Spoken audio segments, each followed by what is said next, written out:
মাঝখানে 2 পৃষ্ঠা সে কিছুই লেখে নেই। আচ্ছা, এখানে দেখো কী করছে সে, এই অঙ্কটা আমি তাকে বাসায় লেখাইছিলাম, আমি তার পরীক্ষা নিয়েছিলাম, তখন সে সব সুন্দরভাবে লিখেছিল, এটাও সুন্দরভাবে লিখেছিল। দেখো যোগ ভুল করেছে, এখানে হবে 16, সে লিখছে 18। তো এখানে ম্যাডাম তাকে মার্ক দিবে কীভাবে, কীভাবে দিবে? উত্তর তো লেখেই না, আর অঙ্ক উত্তরই অ্যান্সারই ভুল লিখেছে।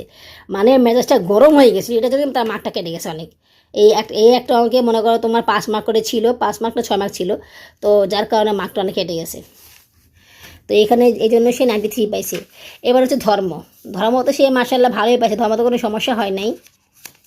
তো 3 মার্ক কাটছে, 3 মার্ক কাটছে কোনো কী কারণে? 3 মার্ক কাটছে যে এখানে শূন্যস্থান পূরণ, জবান করো হেফাজত, সে লেসে নিয়ামত। তো আমি তাহলে কতবার পড়াইছি হেফাজত হেফাজত, বাট সে নিয়ামত লিখে আসছে, কী করার।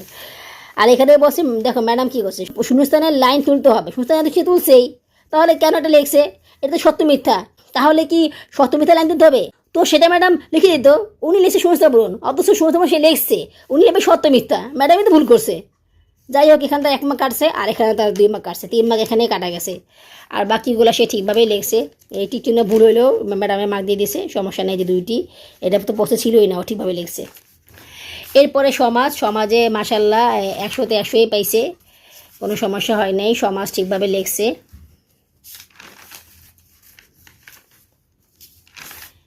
এরপরে যে লাস্ট হচ্ছে ড্রয়িং। তো ড্রয়িংয়ে সে 1টা মার্ক কম পাইছে, তো সেটা হইতেছে হাতের লেখায় তার ফুল মার্ক আসছে। ড্রয়িংয়ে যে পতাকা সে ভালোই মোটামুটি আঁকছে, কোন রকম, আমি তো 10 দিতাম না, যাই হোক সে আঁকছে। ফুলে কী হয়েছে, পাতাটা বেশি, যে ছোটো পাতাটা বেশি বড় হয়নি, এই কারণে 1 মার্ক আসছে। তো এই হলো আমার ছেলের পরীক্ষার খাতা, আজকে দিয়েছে।